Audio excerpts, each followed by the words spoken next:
Olá pessoal, tudo bem? Seja muito bem-vindo, você que chegou agora ao nosso podcast Vida e Fé. E hoje nós temos uma convidada, gente boa, tá? É minha amiga também, a gente conversa bastante sobre muitas coisas de teologia. E hoje a gente vai falar sobre exatamente isso, teologia e alguns assuntos contemporâneos. De antemão, Ruth, Benigno, se apresente para o pessoal, fique à vontade. Obrigada, Caio. É um prazer estar aqui. Quero cumprimentar a todos e dizer que é uma satisfação estar aqui. A gente já vinha conversando já há um tempinho, né? Tentando marcar. E graças a Deus deu certo dessa vez. Glória a Deus. Vamos lá. A Ruth era bem conhecida pelos debates, né? Eu fiz um debate não, né? Eu reagi ao seu debate no meu canal. Isso. Eu acho que bateu 800k, quase 1 milhão Sim. já. Graças a Deus, eu gostei bastante, né? Que bom. Você bateu legal na pastorinha lá. Meu Deus. Não vou citar nome não, tudo bem.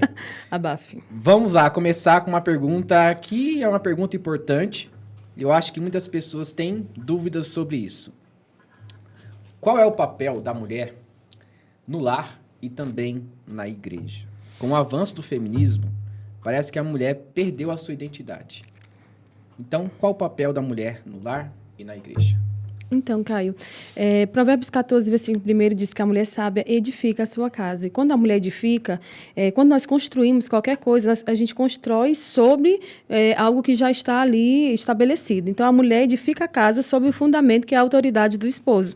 E isso não a torna inferior. A mulher sábia edifica a casa, cuida do marido, cuida dos filhos, sem deixar de cuidar dela também e priorizar o tempo dela com Deus. Quando nós olhamos para as mulheres da história da igreja, a gente vê que as mulheres que fizeram um legado não foram mulheres que estavam necessariamente brigando por posições. Eram mulheres que estavam cumprindo o seu chamado dentro daquilo que Deus as estabeleceu e designou.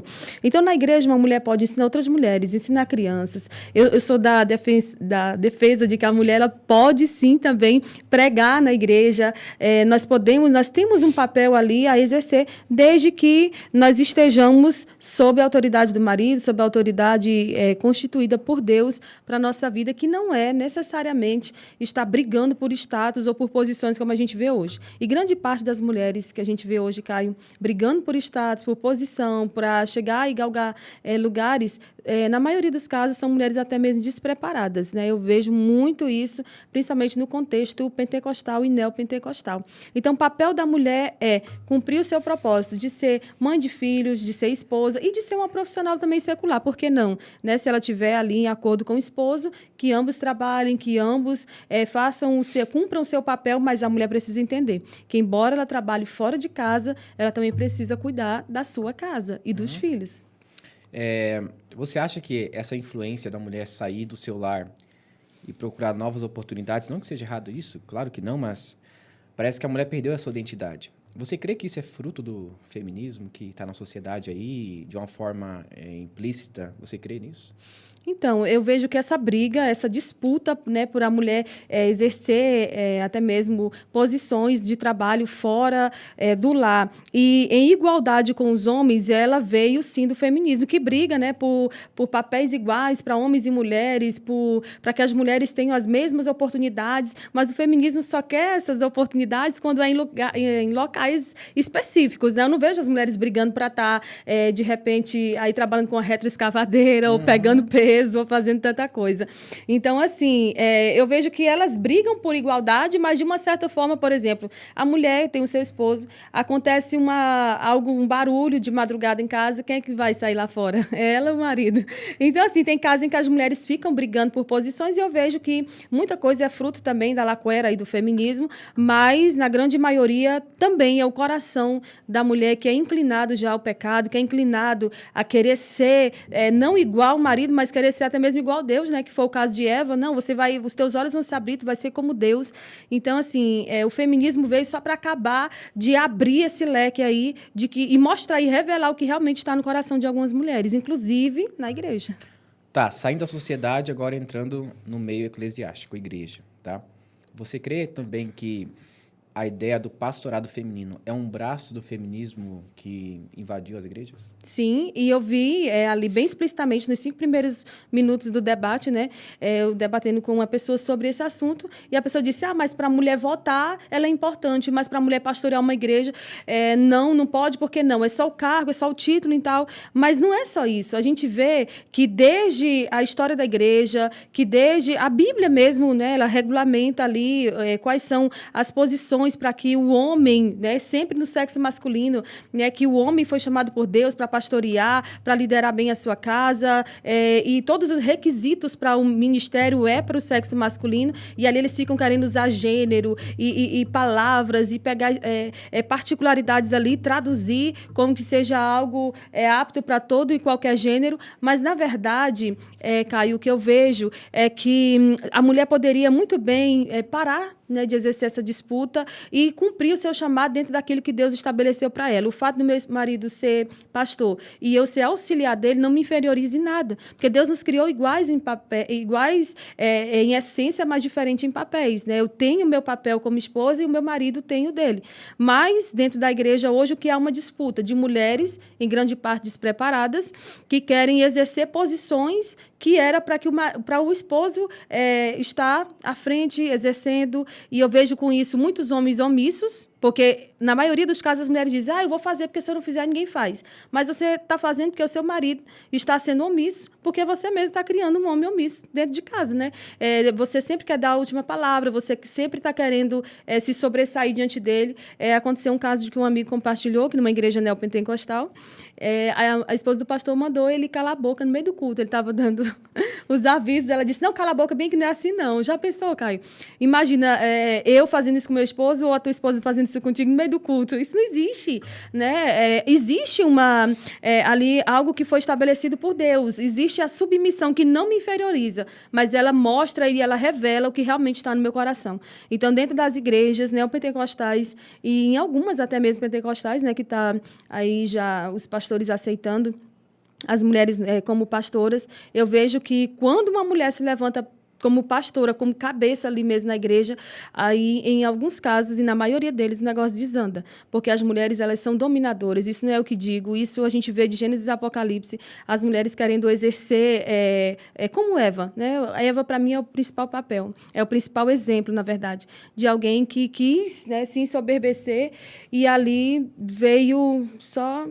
Enfim, desaguando aí no que a gente vê hoje, né? O coração do homem é inclinado ao mal, como a Bíblia diz, desde a sua meninice. Então, nesse aspecto, eu oro para que Deus levante mulheres sábias, conselheiras e submissas aos seus maridos. E que não queiram tomar o papel do homem, né? Que legal, eu vi que você acredita na depravação total, né? Você falou, né?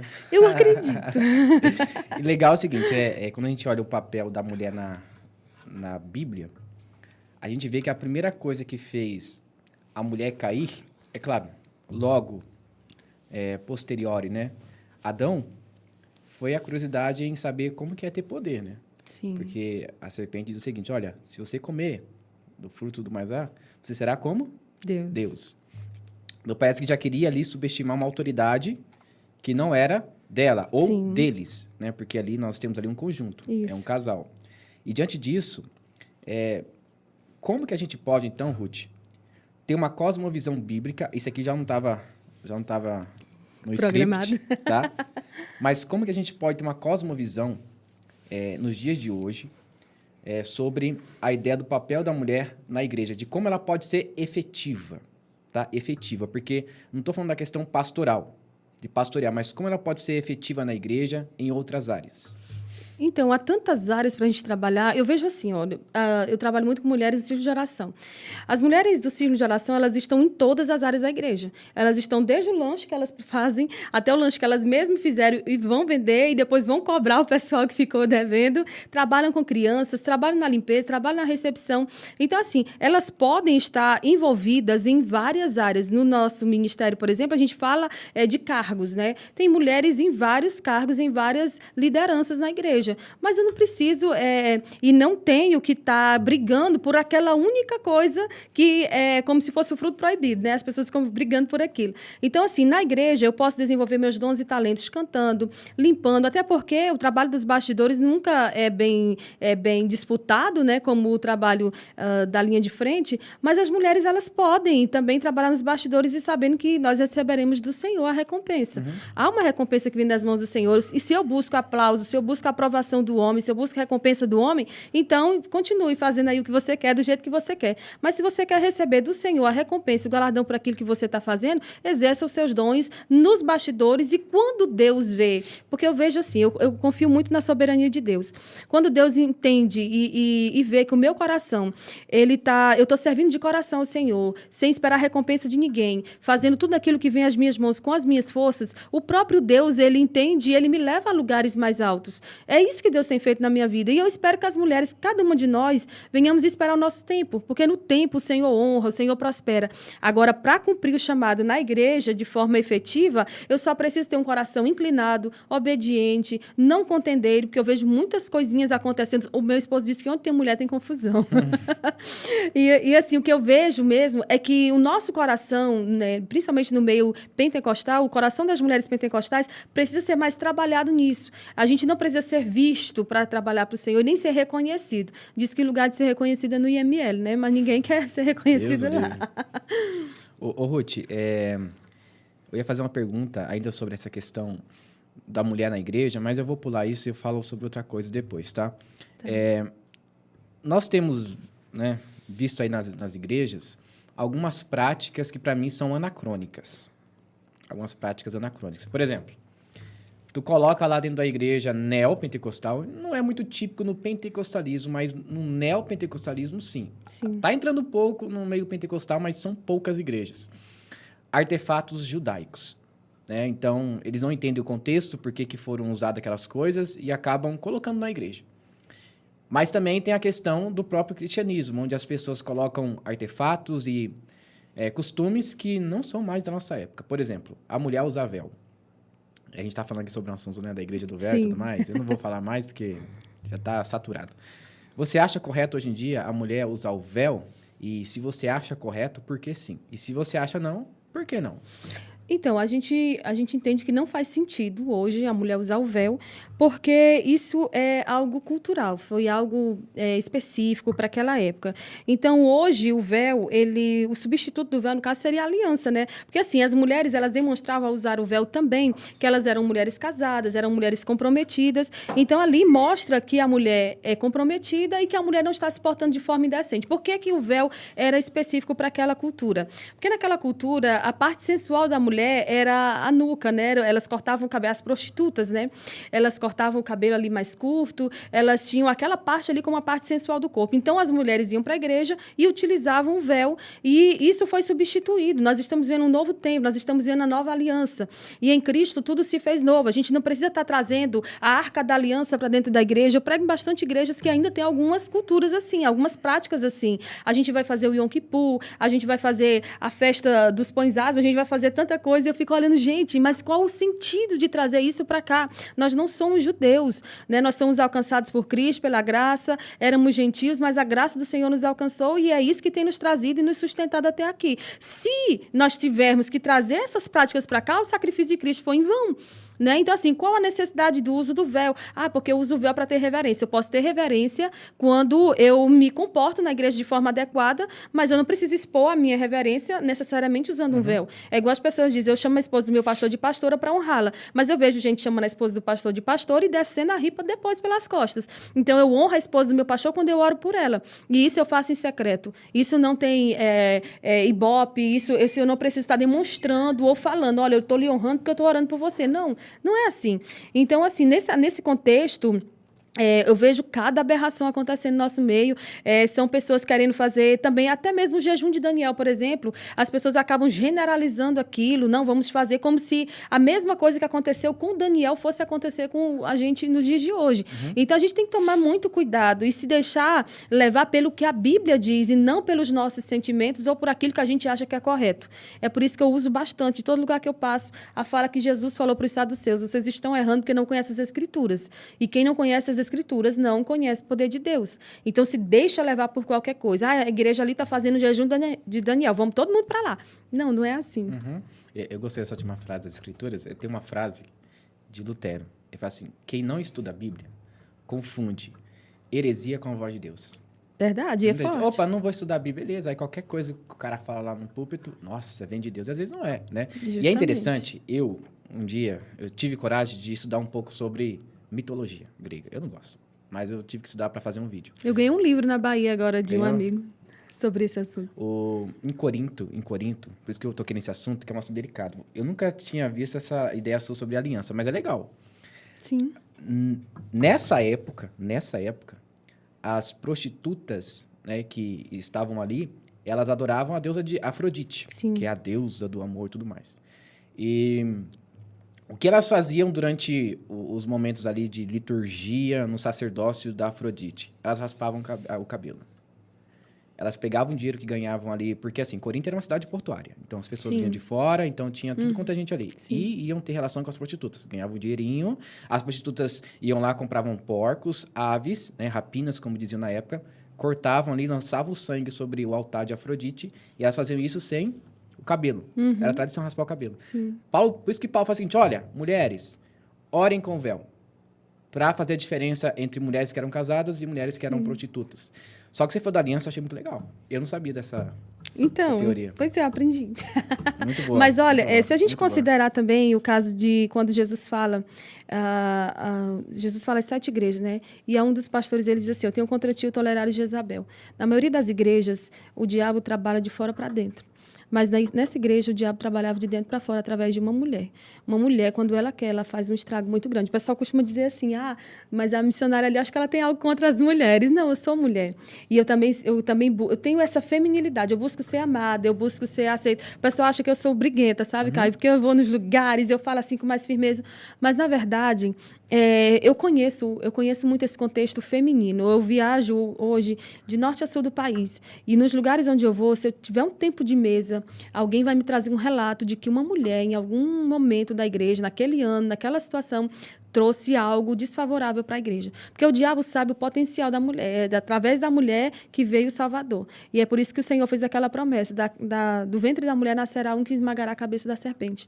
Porque o diabo tem uma fúria muito grande contra as mulheres. Mas as mulheres também não têm sabido se posicionar.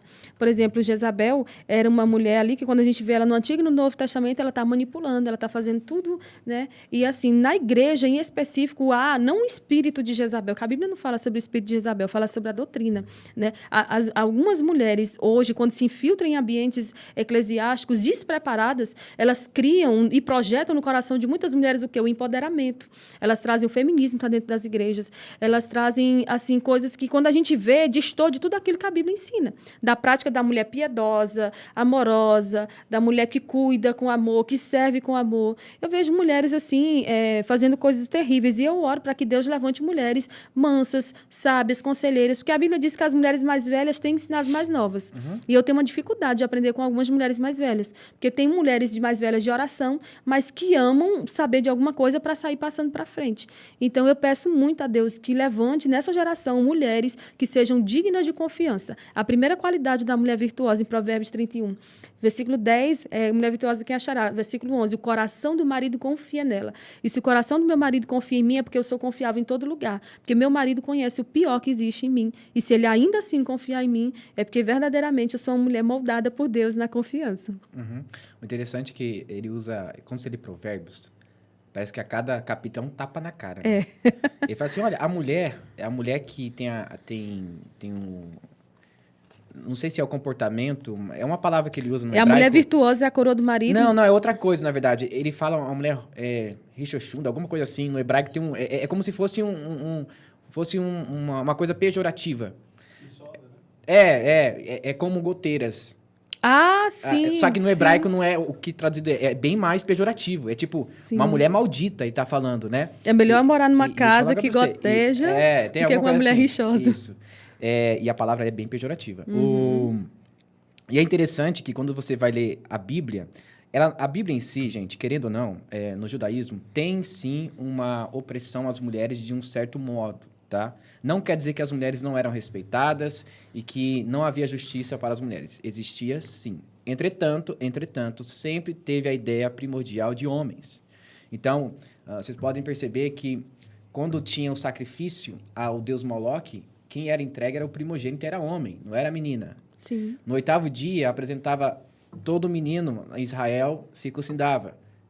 Menino, entendeu? Então, sempre teve essa ideia primordial de homem. Mas hoje, eu vou falar aqui, talvez pode ser heresia, tá? Mas, enfim. Se não fossem as mulheres na história da igreja, eu não sei o que seria a igreja hoje. As mulheres ajudaram muito. Sim. Muito. Se você olhar a história, por exemplo, de Catarina Vambora, que é a esposa de Martinho Lutero, quando teve lá a peste negra, ela foi uma das primeiras a abrir as portas de sua casa para atender as pessoas que estavam doentes. Ela cuidou da alma das pessoas, cuidou da alma também. Orou por aquelas pessoas, muitas pessoas morreram. E Martinho Lutero, por um lado, ele ficou meio ocioso. Falou, não é bom não, tal. Mas depois ele liberou. Depois, com o tempo, você pode ver muitas mulheres ajudando aí no cristianismo. Mas também tem aquelas que gostam de, né? Em vez de ajudar, acaba atrapalhando a obra. E eu tenho um problema com essa ideia de apóstola. Ou até mesmo bispa, sei lá o quê. Porque hoje parece que essas mulheres querem ter essa autonomia, não para dizer, olha, eu vou fazer alguma coisa em prol do reino. Não, é apenas status. Sim. Aí eu vi um vídeo da internet que a moça falou assim, não, eu sou pastora porque Deus me chamou. Eu quero fazer tudo que uma pastora faz, né? Aí o cara perguntou, tudo bem, então você não vai ser mais pastora, esquece seu cargo, mas você vai fazer a mesma coisa de pastora. Não, aí não dá, porque foi Deus que me chamou. Então parece que, sabe? É o título. É o título, é status, e eu tenho um problema com isso. E diante disso... puxando agora para um lado mais confessional, né? O que você acha do determinismo? Vamos falar de uma forma mais teológica, confissão positiva. Eu determino, eu declaro isso ou aquilo. Você está mais dentro desse meio pentecostal, né? Então você sabe um pouco mais sobre esse assunto. Qual a sua opinião? Você acha que isso é bíblico ou é invenção da cabeça? Não, isso não é bíblico. É uma prática antibíblica, né, que é usada principalmente aí, pelos pastores e teólogos desde a década de 90 e chegou no Brasil e ficou. Porque assim, o Brasil adota tudo que vem dos Estados Unidos, né? Quer seja importa bom, tudo, até heresia importa. Quer seja bom, quer seja ruim. Então, assim, quando a gente olha, tem alguns apologistas aqui, por exemplo, eu anotei aqui. Paulo Romero, Natanael Rinaldi, alguns teólogos assembleianos, eles falam bastante, né, sobre essa questão. E, assim, eles pregam que a nossa palavra tem poder de criar a realidade da mesma maneira como Deus tem. E, inclusive, aí teve um pastor que disse que nós somos semideuses, né? Aliás, inclusive, a gente estava falando sobre ele aqui agora, ele fala que o homem é como Deus e que a mulher tem que adorar o seu marido. É tenso, né? Então, assim, essa prática não é bíblica, a gente não vê... o pessoal quer pegar trechos isolados da palavra para justificar aquilo que eles defendem, aquilo que eles acreditam que seja, né? Então, assim, porque da mesma forma que o Senhor declarou, o Senhor também deseja que a gente declare. Eu penso que a forma correta de entrar diante de Deus é com muita humilhação, rendição, quebrantamento, reconhecendo quem Deus é, reconhecendo quem nós somos, principalmente que nós não somos nada, que se o Senhor quiser, Ele fulmina a gente aqui dentro de um estalar de dedos. Quem somos nós para ficar determinando? Eu já vi pessoas, porque tem no nosso meio pentecostal, tem um povo que vai orar, que só a graça. Eles acham que por muito gritar, eles serão ouvidos. Uhum. Então, assim, o pessoal começa dentro da igreja, Deus, eu não aceito, e tal. E eu fico olhando e digo, oh, meu Deus, ainda vai ter que sofrer muito para aprender alguma coisa. Porque com Deus não se determina, quem determina é Ele. Ele disse que antes que houvesse dia, Ele já existia. E não há ninguém que possa escapar das suas mãos. Quando Ele age, ninguém pode impedir. Mas, assim, tem coisa que o pessoal... porque eu orei tanto... Eu conheço uma mulher no Maranhão, que ela disse que orou 1 ano subindo no monte, debaixo de sol e chuva, e com 1 ano Deus fez justiça à causa dela. Deus matou a pessoa que ela estava botando no joelho. E esses dias eu fui ao Piauí, e a pessoa falando para mim, olha, aquela mulher é uma mulher de Deus. Eu, pois é, tá certo. A pessoa... Então, assim, hoje... a gente vê as pessoas brincando com a soberania de Deus. E isso é uma falha das nossas igrejas, que não pregam sobre a soberania de Deus, não pregam sobre a santidade de Deus, não pregam sobre a justiça de Deus. E se não é ensinado, o povo acha que pode fazer de qualquer maneira. Ainda vem o neopentecostalismo, né? Que além de todos os escândalos que tem, ainda tem o ensino das práticas erradas. A gente precisa se vestir de pano de saco, a gente precisa se humilhar. Não, você pode entrar no seu quarto, fechar sua porta, dobrar seus joelhos e se humilhar dentro do seu quarto, que ele está vendo o secreto e vai lhe recompensar publicamente. Agora, sobre uma coisa que tu falou aí, eu queria tocar também nesse assunto sobre a história das mulheres. O meu TCC foi sobre as principais contribuições das mulheres na história da igreja brasileira. E eu, claro, foquei bastante nas mulheres pentecostais, né? E uma delas é a Frida Wingren, né? Que ela veio com o esposo para o Brasil. E ela fazia tudo o que um pastor fazia, mas ela não ficou requerendo para si o título. Inclusive, no dia que Samuel Nistron convocou uma grande reunião lá para debater esse assunto, né, para discutir o assunto de que não aceitaria que ela estivesse ali como uma pastora, ela estava na reunião e ficou em silêncio o tempo todo. E ela deixou um trabalho muito relevante. Agora, olha só, vamos olhar para a Frida, só a Frida. Você citou aí também uma mulher de um grande homem de Deus da história da igreja, mas vamos olhar para a Frida. Aquela mulher era tradutora, ela era compositora, ela era teóloga, ela escrevia artigos para o jornal, ela editava os artigos do jornal, ela visitava presídios e tantas coisas e deixou seu legado, amém. Mas muitas mulheres de hoje, elas se prepararam naquela escolinha de 3 meses ali da igreja e não, agora eu sou pastora, agora o óleo desceu sobre a minha cabeça, eu posso pastorear. Não, porque isso aí é chamado. Tem gente que diz, não, pastorado é só chamado. É chamado, principalmente é chamado, é vocação, mas quando eu tenho um chamado, uma vocação para uma área, eu vou me preparar para ela. Uhum. Você conhece a história da Elizabeth Elliot? Conheço. Ai, eu amo ela. Gente, o melhor livro que eu li nos últimos anos foi o dela, O Sofrimento Nunca é em Vão. Aquela mulher casou com Jim, ele entrou na aldeia ali dos canibais para evangelizar, foi morto, depois de uns 3 anos ela casou novamente, ficou 3 anos e meio, se não me engano, casada, o esposo faleceu de câncer, e ela casou uma terceira vez, e ela morreu... muito doente, né? Ela morreu com problema de Alzheimer, né? Se eu não me engano. E, assim, e deixou um grande legado para nós como uma grande escritora. Ela sofreu muito. E o sofrimento foi causando nela, eu creio, também esses problemas, esse distúrbio mental até. Mas o legado que ela deixou, né? E tudo que ela fez. O que ela fez?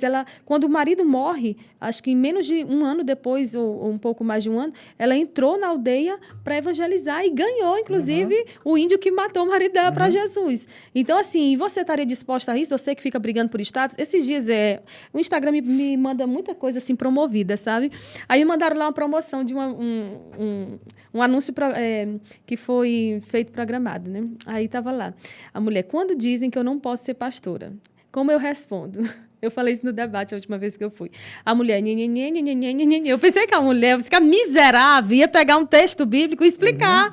Mas não, é porque isso, elas querem ganhar no deboche, elas querem ganhar no feminismo, elas querem ganhar no empoderamento, mas nunca no preparo. Eu queria muito, assim, chamar uma pastora, assim, que fosse bastante preparada, que me provasse biblicamente, inclusive, isso, porque, assim, até hoje ninguém me convenceu. Tanto do pastorado feminino, quanto do feminismo aí dentro da igreja. A gente que disse, não existe feminismo dentro da igreja, existe sim, muitas igrejas existem, como existe. Você que é pastor e está assistindo, manda um direct, faça um debate com você e a Ruth. Beleza? Pode ser PhD, fez a Califórnia, no Paris, seja onde for. Não. A gente marca, tá bom? Eita, tá, vamos lá. Agora vamos para a parte espiritual aí, na questão teológica. É delicado. Gente, lembrando que a Ruth é assembleiana. Sou assembleiana. Tem que ter meus amigos aqui. Raiz. Tem uma moça aqui, também tem um rapazinho aqui, que são assembleianos. São meus amigos. Os assembleianos estão sempre com um sorriso no rosto, né? É verdade. E eles disseram que você é um assembleiano idêntico. O presbiteriano que assim...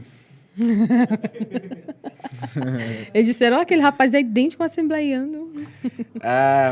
Línguas estranhas. Vamos falar sobre isso agora. Eu apanho na internet demais sobre isso, porque é um assunto delicado, porque envolve experiência. Sim. Só que daí, Ruth, eu já vi você falando disso no debate, que nós não podemos falar... Você falou exatamente dessa maneira. Eita. Nós não podemos falar no silêncio das escrituras. Sim. E uma coisa que eu falo nós não podemos tornar nossas experiências pessoais em dogmas, porque daí é tradição, é catolicismo. Sim. Sobre línguas estranhas. O que está acontecendo hoje em dia... Eu não vou falar aqui o que eles falam, senão vai falar que eu estou blasfemando contra o Espírito Santo. Eles não sabem o que é blasfemar contra o Espírito Santo, mas enfim. Esse tipo de línguas que tem hoje, tem os 2 tipos de línguas, né? O que o homem não conhece e que somente Deus entende, e tem outro dom de línguas que é o idiomático, né? Aí eles separam em 2 passagens de Paulo, na carta que ele envia à igreja de Corinto. E a minha pergunta é, qual a sua visão sobre o dom de línguas que está sendo usado hoje na igreja evangélica? Então, quando eu olho para Atos 2, eu vejo que as línguas estranhas ali eram idiomas, mas em 1 Coríntios são línguas estranhas ao nosso conhecimento. Porque quando a gente pega esse trecho aqui de 1 Coríntios do 12 ao 14, a gente vê Paulo falando, né, que fomos batizados todos em um mesmo Espírito, fala sobre os membros do corpo, fala sobre o amor e volta aqui para o capítulo 14, falando sobre os dons espirituais. Então, eu não posso negar que essa língua que ele fala aqui no capítulo 14, versículo 2, o que fala em língua estranha não fala a homem, senão a Deus, porque ninguém entende, e em espírito fala em mistérios, eu não posso negar que isso aqui, para nós pentecostais, é válido como a experiência do batismo com o Espírito Santo.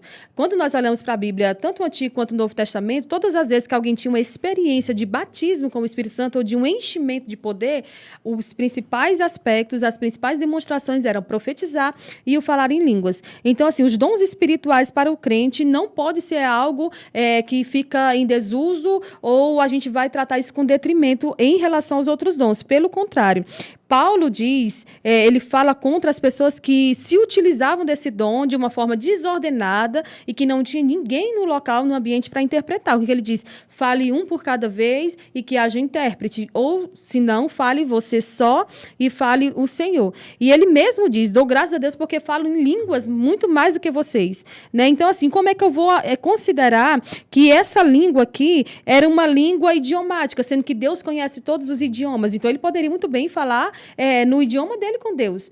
Porque se todo mundo hoje que tiver esse dom, que tiver esse revestimento de poder e falar em um outro idioma, num ambiente brasileiro, qual é a necessidade disso? Né? Qual seria a necessidade? Então, nós, pentecostais, entendemos dessa maneira. Desde quando no Antigo Testamento, o Senhor mandou Moisés separar homens e repartir-se do seu espírito com ele, naquele ambiente, naquele arraial, os homens começaram a falar em línguas diferentes e profetizar isso, né? Segundo o próprio Gutierrez fala, ali já houve uma primeira manifestação carismática, né? Então, assim, nós pentecostais somos carismáticos e interpretamos dessa forma. Entendi. A minha dificuldade... Fique quieto. A minha dificuldade nisso... Posso falar a minha dificuldade? Vá, considere. A minha dificuldade é que a palavra outra ou estranha não existe no grego. Entendeu? A palavra ali é somente glossa. Então, eu até abri aqui para você dar uma olhada. Olha. No grego não existe a palavra estranha, somente língua. Então, todas as vezes que no grego é falada a palavra glossa, está indicando idiomas. Sim, o que fala em outra língua assim mesmo se edifica. Isso aqui, qual é a versão dessa... Essa versão é Strong, né? Essa aqui é revisada e atualizada. Não, tem 3 versões. Dá uma olhada. Então, mas o que ele está dizendo, o que fala em outra língua, a si mesmo se edifica. Me mostra uma pessoa que fala num outro idioma e se edifica a si mesmo, sendo um idioma mesmo. Na nossa visão reformada, como funciona isso? Vamos dizer, por exemplo, que eu estou aqui. Jesus, I love you. Você entendeu o que eu falei? Sim. Entendeu? Você entendeu? Sim, Jesus. Ok, então eu consegui pregar o evangelho para você. Isso é o dom de línguas, você consegue interpretar. Agora, se eu falo aqui uma palavra em japonês e você não entende, mas eu entendo, eu estou edificando a mim mesmo e Deus está me entendendo. É essa visão reformada que nós entendemos. Tá, e é essa visão pentecostal que nós entendemos. Então, por isso que essa é a minha dificuldade. Mas, enfim, o importante... tá. Diante disso, quero fazer uma outra pergunta. Sim. Vamos dizer, Caio... Não, Caio, beleza. A gente concorda com a segunda parte aí de... Não é um debate sobre isso, tá? Mas eu queria saber... Eu nunca perguntei isso para uma assembleia. Tá. Os princípios que Paulo traz sobre dom de línguas não é respeitado em muitas igrejas. Não somente o pentecostalismo, tá? Porque tem outras vertentes por aí que também falam em línguas. Porque tem a ideia de que tem que ter um intérprete. Só que eu não vejo intérprete. É muito difícil, porque eu vejo, 15 pessoas falando em línguas e não tem ninguém interpretando. Porque se falar assim, não, beleza, essa ideia de edificar a si mesmo e ninguém entende, ok. Não tem como interpretar porque ninguém consegue, somente Deus e a pessoa entende. Mas a primeira questão do dom de línguas que fala na igreja, eu não vejo ninguém interpretando. Mas o correto, Rudy, não seria as pessoas ficarem caladas? Sim. Porque não tem intérprete. Tem muita gente que fala em línguas, mas não tem intérprete. Sim, eu concordo plenamente com isso. Só que, assim, o uso errado de algo não anula o uso correto, entende? Então, assim, há um uso correto e é estabelecido pela palavra e há lugares onde tem intérpretes, né? Dependendo muito ali do nível de comunhão, de consagração daquela igreja e da pessoa buscar o dom, né? Porque a Bíblia, Paulo manda a gente buscar com excelência os melhores dons, principalmente o de profetizar. Mas o que acontece? Se eu uso o meu carro, se eu uso o meu corpo de forma errada, eu não posso deixar de considerar que há uma forma correta para que ele seja usado. Então, assim, há uma forma correta para os dons serem usados e, infelizmente, não é ensinado também, porque é tudo parte disso, Caio. Para mim, que hoje, eu tenho para mim, né? Isso é uma opinião minha, me corrija se eu estiver errada, mas a forma como as coisas estão acontecendo na igreja é mais por ignorância, por falta de ensino correto, as pessoas fazem do jeito que acham que deve ser feito, do que por qualquer outra coisa. Porque se na igreja... Eu sou dos anos 1987. Então, assim, nos anos 90, as coisas não eram dessa maneira. Infelizmente, assim, hoje, com esse negócio de abre igreja em cada esquina, e tem até um comentarista aí de coisas negativas que acontecem na igreja, que ele chama algumas igrejas abertas na esquina de boteco de aleluia. Nossa. Então, ele é terrível. Mas aí, o que acontece? Gente, é incrível como tem pessoas hoje que abrem igreja sem propósito e não tem conhecimento. Como é que eu vou ensinar o que eu não sei? Aí fica naquela coisa, o povo não aprende e começa a fazer, ou copia, ou... Aí, tem a unção do riso, tem a unção do caicai, tem a unção de tanta coisa aí, do sobe na coluna, e como uma lagartixa. Isso é algo bíblico? Não, é algo que veio dos Estados Unidos e foi piorado no Brasil. Para mim, tem 3 movimentos que arrebentaram com isso daí. Você tem o movimento da Rua Azusa, Sim. que não foi ruim, tá? Muitos dizem, não foi avivamento. Para mim, foi um avivamento, tá? Sim. E o interessante é que o que aconteceu na Rua Azusa não acontece hoje em dia, Sim, tá? verdade. Tem uma história de uma mulher... que ela começou a tocar piano, ela começou a cantar em outras línguas. E eram idiomas mesmo, entendeu? E o Seymour, ele ficou assim, fantasiado, que maravilha. Aí ele começou a aumentar os cultos. Essa é a primeira onda. Até aí, ok. A onda do pentecostalismo começou bem. Aí quando a gente chega lá em 1975 com Charles Dollar ou Benny Hinn, aí esses Kenneth Hagin também. Inclusive o Benny Hinn pediu perdão, né? Mas eu vi o perdão dele. Não parece muito perdão, não. Não parece arrependido, depois não. Depois que já né? tá com a vida boa financeira, eu vou pedir perdão. Mas enfim, essa segunda onda que acontece é a onda do neopentecostalismo. Aí começa a desgraça. Ed Macedo, Valdemiro, R.R. Soares. Aí vai, né? A Genotruc, né? Chamamos de Genotruc. Complicado. Virou uma palhaçada. Aí depois, a terceira onda, pra mim, foi, assim, o ápice do iceberg. Que foi a unção de Toronto em 94. A unção de Toronto, pra mim, foi uma... Sim. Olha, gente, se vocês verem os vídeos na internet da unção de Toronto, pessoas latindo no chão, isso, sabe? rindo. Latindo no chão, assim, como se fosse um animal Sim, mesmo. de perna pra cima. Aí aquela banda lá, Distante do Trono, né, da Ana Sim. Paula Valadete lá, trouxe todas essas artimanhas, essa doutrina pro Brasil. Aí ela começou a falar um monte de coisa de, o Leandro, É da unção de Toronto. Depois daquilo lá, Ruth, o pentecostalismo, em vez de... Pois é, mas não a gente é tem o clássico, que... não é o clássico, justamente. tá? É o neo, tô falando do neopentecostalismo, tá? E ainda falando sobre isso daí, vou colocar agora uma fogueirinha pra você. Socorro. Quais áreas da igreja brasileira você acha que deve ser reformada novamente? Então, quando a gente considera a questão aí do avivamento da Rua Azusa ali, promovido por William Seymour, a gente tem que considerar também que dali saíram vários pastores, né, e homens sérios de Deus. O Daniel Begg, o Navingre, Sim. Luiz Francesco eu não considero sério, mas... teve vários homens, verdade. Então, a gente precisa considerar isso para não achar que foi só, né, foi uma bagunça e tudo mais. Até porque no ano 1906, o que a gente está falando de algo aí de quase 120 anos depois, nesse período aí, as pessoas elas não tinham, pelo menos ao meu ver, elas não tinham essa inclinação tão deturpada das coisas de Deus, não brincavam até mesmo com as coisas de Deus, né? Então, assim, depois disso, realmente, a gente vê que o neopentecostalismo tem trazido junto consigo várias heresias à igreja, a igreja saudável. E o pior de tudo é que, antes de te responder, esse pessoal, eles amam ser considerados pentecostais. Moço, se você é neopentecostal, não fique dizendo que é pentecostal até o tutano, não, que a gente sabe que você não é. Você só gosta do movimento, você só gosta do negócio ali, e aí quer comparar ali com a gente. Mas qual foi a tua pergunta, Caio?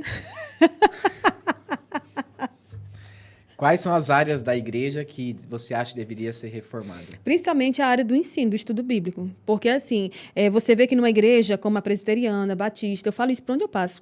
Para você ser pastor, você pode já vir pastor de um outro lugar, né? Mas o que eu sei é que nessas igrejas, eles querem que você faça novamente todo um curso, todo um preparo. E é um estudo aprofundado, não é um estudo de... Eu estou fazendo um curso com meu esposo, eu preparei um curso só para igrejas neopentecostais que não são adeptas ao estudo teológico. 3 meses. O pessoal começa e não termina. Então, assim, uma igreja séria, ela frisa, ela foca no estudo bíblico aprofundado. E os cultos de ensino, cultos de doutrina, culto de EBD, era para ser os cultos mais lotados. Na minha igreja, eu sou assembleiana, mas o culto mais, que a gente fala lotado da semana, é a escola dominical. É o culto que dá mais gente. Porque os outros cultos são tudo na sede. O culto da escola dominical é no pavilhão. Então, assim, o culto da escola dominical e o culto à noite no domingo. Mas, assim, as pessoas hoje tinham que começar essa reforma através do reconhecimento de que nós estamos falhando, através da confissão, através de um quebrantamento esse que produziria um avivamento. E esse avivamento é produzido como? É pela própria palavra. O povo teria mais amor, o povo teria mais desejo de buscar a Deus, mais anelo para buscar a Deus e estudar a palavra. Porque mesmo como é que eu vou chegar no céu? A Bíblia dizem, né, que é uma carta de amor que um noivo deixou e partiu para uma viagem e ele espera que sua noiva leia todo dia. Como é que eu quero chegar no céu se eu não conheço esse Cristo, esse Deus? Não tem como. É meio desencontrado esse negócio. Às vezes a gente fala uma coisa, mas as nossas atitudes demonstram outro. É como se fosse um marido dizendo, mulher, eu te amo. E aí fosse lá e agredisse ela.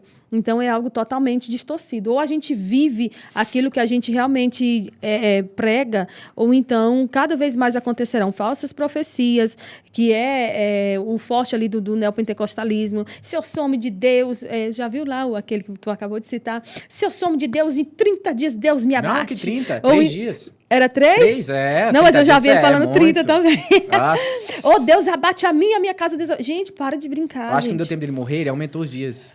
Vamos ver. Viu? Era 3, foi 3. Olha os escândalos, olha as divisões. E isso fere tanta gente. Porque assim, tem alguém que veio para Cristo nessa igreja e ele está acreditando que ali é o lugar certo. Ele está ali sendo lapidado, moldado e tal. Acontece um negócio desse, a pessoa se fere a ponto de achar que toda igreja é igual. Que todo pastor não presta, todo pastor é ladrão, adúltero, abusador. E não é assim. Ainda existem homens santos de Deus. Agora teve um evento lá em Franca. E olha naqueles pastores com tanta aparência de piedade e a humildade que demonstra mesmo exala na vida daqueles homens. São homens despojados assim de ostentação, são homens que não focam, não frisam no financeiro, né? Porque hoje está difícil até convidar pregadores e cantores, muitas das vezes em nosso meio, que o pessoal cobra um cachê, ainda se compara com o povo do mundo. Porque lá no mundo dão 40 mil, pois eu também quero. Seus Malafaia chamam Paul Arch de boçal. Aquele boçal! Rapaz, não acredito. Gente, um homem piedoso daquele. Eu nunca vi isso, não. Eu tava assistindo a conferência do Old School, lá do reverendo Paulo Júnior. Eu assisti a pregação, pra mim a melhor foi do Steve Lawson. Isso, Nossa, também vi. Steve Lawson, Ele falando sobre as figuras, né? Nossa, ali, ele prega muito bem, muito bem. Agora, vamos falar sobre algumas doutrinas que nós cremos, né? Eu sei que no meio neopentecostal não tem muito isso, mas no pentecostalismo tem, tá? A ideia de regime interno ou usos e costumes, tá? Eu sou a favor disso, por um certo lado, tá? Porém, eu vejo que tem muito legalismo. O legalismo é tipo assim, olha, minha irmã, se você usar tal roupa hoje e tá no estatuto que não pode usar, inferno. Mas se amanhã você melhorar um pouquinho, trocar de roupa, você tá no céu. É claro, tô fazendo aqui, né? Tô usando aqui um eufemismo, né? Não tô, entendeu? Tô diminuindo um pouco a minha fala. Mas você acha que isso é saudável até que ponto? Então, até o ponto de as mulheres se conscientizarem, principalmente, né? Se bem que não é só no meio feminino que está acontecendo mais isso, né? Cada rapaz das calcinhas apertadas, mostrando, como diz a pastora Nádia, as suas protuberâncias. A gente tem que considerar o saudável. Tudo que parte do equilíbrio é saudável, né? É saudável que... Você pode, por exemplo, eu dei aula para uma mulher ano passado, que ela é da igreja cristã, da CCB. E lá ela foi disciplinada da igreja, na frente de todo mundo, porque Santa Catarina é um lugar muito frio mesmo. Em algumas regiões chega até a nevar. Então, assim, ela... Ótimo lugar para o presbiteriano viver. Justamente, é verdade. Maravilha. O frio com frio dá certo. Mas aí o que acontece? Ela foi disciplinada da igreja publicamente, porque ela usou calça para ir trabalhar, e ela trabalhava com costura.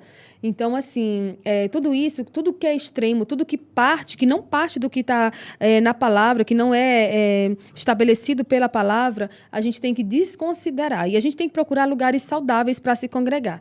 Eu, por exemplo, eu fui ensinada assim, de que as mulheres se vestem como mulheres, se vestem o máximo possível femininas. É como a Bíblia diz, né? Que o nosso ostentar não seja o frisar do cabelo. Ali não está proibindo que você use o seu cabelo com tranças ou que você use um enfeite. Não, ali está dizendo que não deve ser essa a motivação do seu coração. Eu vou usar para aparecer. Não, é que você use com moderação, que você use com equilíbrio. E quando a gente considera que a Bíblia fala muito sobre vestes, a gente tem que entender que todo aquele que está caminhando para o céu tem que ter uma forma correta de se vestir, de falar, de fazer seus negócios. A gente tem que buscar moderação em tudo isso, né? Então, assim, há muitos estatutos aí e, assim, o que erra também muitas pessoas é em não ler o estatuto da sua igreja para saber o que pode e o que não pode, né? Por exemplo, teve um caso agora recente de uma jovem, ela foi para as redes sociais, que o pai dela ficou viúvo e precisou casar por pressão da igreja, e quando ele procurou uma pessoa que oficializou o noivado, a igreja disse, não case com essa mulher, porque essa mulher teve um filho fora do casamento quando nem era crente. Não, fora do casamento, não. Ela não estava casada com a pessoa, não permaneceu com a pessoa. Então, assim, tudo aquilo que não é bíblico deve ser desconsiderado. Eu estou servindo ao Senhor, o meu propósito maior é agradar ao Senhor e não a homens. Aí tem as igrejas neo que pregam que quando você desobedece a algum estatuto da igreja, você está debaixo de maldição e automaticamente você não está debaixo da cobertura espiritual do pastor, a bênção do Senhor não te alcança e por aí vai. Semana passada, ou retrasado, não lembro, o Júlio vai lembrar, veio o Fernando aqui, que ele era de uma igreja aí, né, uma seita, e ele falou que teve uma irmã que teve uma revelação, né, de que, por exemplo, tinha uma outra irmã que cometeu pecado na igreja. Qual foi o pecado? Ela cortou 4 dedos do seu cabelo. Né? É a expressão que vocês usam, né? Aí essa irmã teve um sonho que essa irmã que cortou 4 dedos do cabelo perdeu os 4 dedos no acidente de carro. E falou que era a maldição de Deus sobre ela. Aí falou, não, irmã, foi só 4 dedos, sobrou um ainda. Falei, Jesus amado, essa ideia de colocar o regime interno acima das doutrinas da graça não é só um problema. É algo perigoso. E tem Traz igrejas, medo, né? Sim, tem igrejas que você pergunta só para descobrir, né? Qual que é a doutrina da sua igreja? Não, na minha igreja a gente só usa saia, a gente não fura orelha, a gente não usa maquiagem, a gente não usa... Sim, mas isso não é doutrina. Qual é a doutrina da sua igreja? E não vai sair nada, a pessoa não vai saber dizer. Mas como diz o Rodrigo Mocelin, Deus... Você falou Rodrigo Silva, meu Deus. Rodrigo Mocelin, por favor. Por pouco você comete heresia, vai. Deus, ele se preocupa com a beleza, ele se preocupa com a forma como nós nos vestimos, e se é para a glória dele, vamos fazer. Esses dias, falando sobre isso num congresso que eu fui, foi postado uns trechinhos e daí uma pessoa me procurou, mas Deus só quer o coração. Não, Deus quer por completo, corpo, alma e espírito. Não existe esse negócio de que Deus só quer uma parte. Não, Deus te quer, ele sonda o coração, mas ele te quer por completo. Então, assim, uma mulher de Deus que nasceu de novo, ela não vai usar decote para chamar a atenção de outro homem, porque a gente sabe que até mesmo com o olhar você acaba provocando uma maldade, né? Como quando Jesus fala ali sobre o homem que olha para a mulher e no seu olhar ele já tem uma malícia ali no coração, ele já adulterou, mas ele adulterou com quem? Com ela, porque ele foi correspondido por ela. Então, assim, se a gente quer viver para a glória de Deus e queremos chegar no céu, eu até falei para as mulheres, peguei essa fala do Rodrigo Mocelin, Êxodo capítulo 8, versículo 2, Deus se preocupa com a roupa do sacerdote. Quando chega em 1 Pedro 2,9 na Nova Aliança, todos nós somos considerados sacerdotes. E em 1 Coríntios 6, 19 e 20 diz que o nosso corpo é templo e morada do Espírito Santo. Então, vamos viver, nos vestir, fazer nossos negócios, falar, nos comportar, tudo para a glória de Deus. E outra coisa, essa questão eu acho que é uma discussão secundária, Ruth. Porque quando uma pessoa tem o Espírito Santo convence a pessoa do pecado. O que é o pecado? É quando é algo que foge dos parâmetros estabelecidos por Deus. Então, se uma mulher está no espelho, ela está vendo aquele decote, ela tem que se perguntar, será que eu tenho que usar isso mesmo? Sim. Será que não vai interferir na vida espiritual de outra pessoa? O Espírito Santo incomoda. E não é uma ideia, tipo assim, doutrinária da igreja. É algo que está intrínseco no coração da pessoa. É verdade. Até porque você pode estar na igreja a vida toda ouvindo a mesma coisa. Se o teu coração não tiver inclinado a uma mudança, nada vai acontecer. Aconteceu um episódio no apartamento, no prédio que eu moro, e a polícia foi chamada. E aí um policial perguntou para mim, moça, você acha que se algum homem olha para essa moça da forma como ela está, porque assim, era a pessoa que estava andando em trajes de banho e lá nas regras do condomínio não é permitido, né, usar áreas em comum para naqueles trajes. Você acha que se um cara olhar para ela e tal assim, a culpa é dele ou dela? Eu digo, é dos dois. Porque a pessoa está se vestindo daquela forma com uma intenção. Ah, não, eu estou me vestindo porque eu me acho bonita, eu gosto de ser assim. Não, há uma intenção por trás que talvez você não tenha nem consciência disso. Porque quando eu me visto, quando eu entendo que o meu corpo é templo do Espírito Santo e eu busco agradar a Deus na minha forma de se vestir, eu jamais vou usar algo que chama a atenção de outra pessoa. Eu falo muito para as mulheres, quando eu ministro às mulheres, cuidado com a forma apertada das roupas que você usa, porque tem mulheres que colocam roupa muito apertada e aparece até as marcas da roupa íntima. Então, temos que ter cuidado com tudo. A vida cristã, como diz Hernando Dias Lopes, não é um parque de diversões, é um campo de batalha. Então, eu tenho que me precaver, eu tenho que me municiar, eu tenho que me blindar de todas as formas, porque às vezes a gente buscando fazer tudo correto, ainda tropeça em alguma área, né? É como o Tiago fala, se você é perfeito a ponto de não errar em nada, então refreie sua língua também, porque aí é a parte difícil. Eu disse uma frase faz 2 dias, foi o seguinte, olha, a noiva de Cristo na Bíblia, ela está vestida como uma noiva e não como uma prostituta. Sim. Pessoal, você chama as mulheres de prostituta? Não, acho que você não entendeu o que quis dizer. É que a noiva de Cristo, ela está em vestidos com roupas boas, belas, né? E não se vestindo como uma prostituta. Aí estou dizendo a questão da nudez mesmo. Então, hoje em dia, parece que a gente perdeu um pouco essa ideia. E a gente usa aquele pretexto. Não, o Brasil é um país tropical. Você já foi no Egito? Não. Não, tipo, é uma retórica. Você já foi no Egito? Você já foi lá em Jerusalém? Como que é calor durante o dia? Já viu como as judias se vestem? Sim, e não é culpa do calor. É uma ideia que está no coração da pessoa. É verdade. Ô, Ruth, tem uma pergunta aqui que você mandou lá para mim, que fizeram lá no Instagram. Em qual situação é permitido o divórcio e o novo casamento? Responde para nós aí. Então, Jesus, ele fala sobre isso, né? E Paulo também vai falar depois, e o pessoal fica fazendo muita discussão com relação a isso. Eu tenho visto que muita gente tem perdido até a fé na sua salvação por causa disso. Né? Uma vez que você vem para Cristo, que você passou por uma situação de divórcio lá atrás, que você não tinha consciência, não era ensinado, não tinha sido ensinado, não fique se culpando com relação a isso. Mas, biblicamente, o divórcio é permitido, não é aquela coisa que é aberta, não. Eu não prego divórcio, não ensino que ninguém tem que se divorciar. Houve uma situação isolada na minha vida que, para a glória de Deus, hoje eu tenho paz, né? Porque quando começaram a surgir os ataques com relação a mim, pelo fato de estar no segundo casamento, muita gente veio, questionou e até me lançou no inferno. E eu tenho muita preocupação com relação a isso, com relação a pessoas que são neófitas na fé. Mas, assim, a Bíblia, ela permite que haja, né, um novo casamento em situações de adultério, em situações em que a pessoa foi abandonada, porque Paulo diz que Deus não nos chamou para a servidão, né? Então, assim, se ele quiser se apartar, que se aparte. Se ele quiser conviver com você e você suportar, consinta em viver. Agora, eu penso que a agressão também é uma forma de traição, a agressão é uma forma de quebrar ali os votos que foram feitos, mas, assim, toda a história precisa ser considerada, né? Não é porque é por incompatibilidade que alguém vai se divorciar, eu posso casar de novo, que Deus não me chamou para ser infeliz. Deus não nos criou para sermos felizes, principalmente aqui na Terra. O Senhor nos criou para o louvor da sua glória. Então, assim, a gente precisa considerar que ainda que aqui na Terra a gente seja infeliz, o importante é que a gente, como disse Elizabeth Elliot, adentre os portais do esplendor. E essa questão do divórcio, do novo casamento, é muito complicada, mas os principais teólogos que eu li, eles defendem que uma vez que você casou novamente, o adultério ele é um ato, ele não é uma continuidade. Então, ainda que você tenha casado de forma indevida, você não precisa abandonar esse casamento, você precisa se arrepender, pedir perdão ao Senhor e continuar vivendo com seu cônjuge, buscando glorificar a Deus com esse novo momento da sua vida. Isso é algo assim bastante delicado de se falar. Eu não costumo falar sobre isso. Geralmente é meu esposo que fala muito. Ele estudou bastante sobre esse assunto, né? Porque quando eu casei novamente, o povo começaram a me atacar. Eu considerei, inclusive, a possibilidade de separar dele.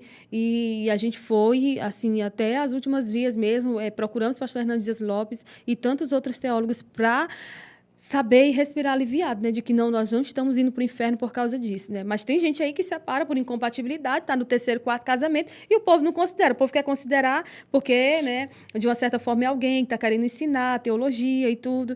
E aí a pessoa, você está ensinando o que você não vive. Naquele Eu dia... preguei ontem lá em Montemor com o tema Ídolos do Coração, e eu falei sobre isso. Tem uma série na Star Plus que se chama As Kardashians, aquelas irmãs famosas de Hollywood. Interessante que todas elas são casadas com pessoas influentes de Hollywood e também raps e cantores, né? E tem uma lá que tá no terceiro casamento. Aí eu falei na pregação ontem que o ídolo do coração também pode ser o bem-estar e também o sexo. Tem um livro chamado Sexo, Poder e Fama, eu não lembro de quem que é. Que são 3 coisas que acabam com o ser humano. E no caso dessa Kardashian ainda, acho que é Kim Kardashian o nome dela, ela tá no terceiro casamento querendo por quarto já. Porque a ideia dele é o quê? É provar, ver se gosta, o bem-estar e também o sexo junto disso, né? Mas ainda falando sobre essa questão de... Vamos agora entrar em idolatria? Idolatria é legal. Certo. É legal. Você acha que está tendo muita idolatria em nosso meio, referente a cantores e pastores? Sim, e eu creio que a igreja vai pagar por isso, um preço muito alto. E já está pagando, né? Por exemplo, eu lembro atrás, lá no passado, os cantores que gravavam seus discos e vendiam, às vezes custeavam do seu bolso as despesas em busca de um sonho. Houve um tempo que isso era um sonho, né? Chegar, aí cantar em congressos e tudo mais. Aí hoje passou de um sonho apenas a ser realizado para algo já relacionado mesmo ao financeiro e quanto mais eu sou convidada para pregar em lugares assim, até mesmo em ministérios grandes, eu vejo como que está essa questão. Olha, quanto você cobra? Aí, assim, geralmente eu costumo dizer, eu costumo ouvir a igreja, como que a igreja pode me abençoar? Com minhas despesas, hospedagem, com tudo, passagens e uma oferta.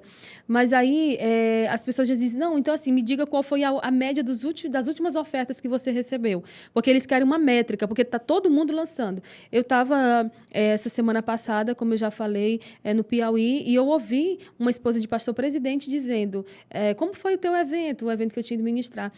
Olha, fulana de tal estado, ela cobrou muito caro, mas eu acho que a gente vai trazer ela. Então, assim, a igreja está aceitando isso. E se a igreja está aceitando, se a igreja está pagando, então que continuem cobrando 40 mil, 100 mil, porque o pessoal eles querem se comparar, né? Não, é porque lá no mundo é assim. Mas o nosso jeito de viver é diferente do mundo. A igreja anda na contramão do mundo. Então, se é para eu me comparar com o mundo, então tá errado, tem alguma coisa errada aí. E que a palavra do Senhor não muda. A Bíblia diz que quem serve ao altar deve se alimentar do altar. Mas eu vejo que tem muita gente despreparada. É só chegar ali, cantar 2, 3 hinos, levar o povo a adorar e tal e tudo. Pronto. Aí já mereço meu cachê, quero ir embora. São estrelinhas, né? Tem muitos desse pessoal que fere pessoas simples. Meu esposo, ele admirava muito um grande pregador aí dos anos 90, da Bahia. Aí uma vez... ele foi pregar na nossa igreja. O que aconteceu? O meu esposo chegou, pegou na camisa dele. Ô, pastor, ele, miserável! Ele ficou revoltado, Caio, porque meu esposo tinha tocado nele. Então, assim, Jesus da Bíblia é acessível. Ele não é estrelinha. Ele estava ali disponível para todo mundo, inclusive para aqueles que não tinham nada para retribuir. Ô, Júlio, eu não sei se você lembra, Júlio, o slogan da Ação Livre? Não. Ação Livre toca. Quem adora é você. Ou seja, não está se importando com a adoração. Quer tocar, ganhar dinheiro, né? Então, esse é o mercado gospel que nós temos. Você falou sobre a questão de cobrar. Eu lembrei de uma frase do Charles Haddon Spurgeon, Príncipe dos Pregadores. Sim. Ele diz o seguinte, olha, quem serve a Deus por dinheiro vai servir a Satanás por um salário melhor. Melhor. Ou seja, quem pagar mais leva. Né? Olha, e quando um cantor diz o seguinte, olha, eu cobro 50 mil para cantar, eu acho barato. Sabe por que é barato? Porque se tem igreja que pague, tem que meter a faca mesmo. Porque até aprender a não pagar mais. Eu já fiz conferências. Eu chamei alguns cantores gospels famosos aí. Tem um cantor aí, que eu não gosto de citar nome, tá? Mas ele só tocava teclado, era muito famoso, ia levar só mais uma pessoa. E morava perto da minha casa. Cobrou 10 mil reais. Que tal? 10 mil reais. Cara, 10 mil reais eu vou usar o ChatGPT hoje, manda ele cantar pra mim.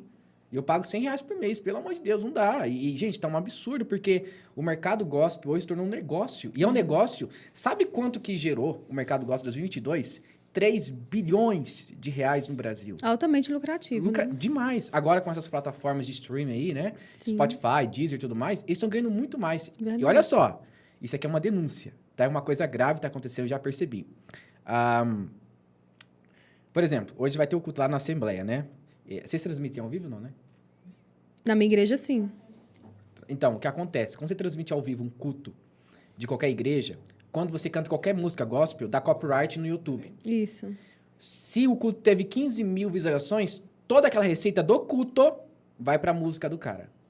Acontece Gente, nos Gideões. Isso é mercado, gente. É tão tal que quando eles terminam agora as gravações dos Gideões, eles editam os trechos só dos pregadores e descartam o vídeo. Então. Eles descartam o vídeo. E hoje, para cantar nos Gideões, tem que ter toda a autorização do compositor, porque, na verdade, teriam que ser 3 autorizações, né? Segundo dizem, do compositor, do intérprete e mais uma outra lá que eu não me lembro qual.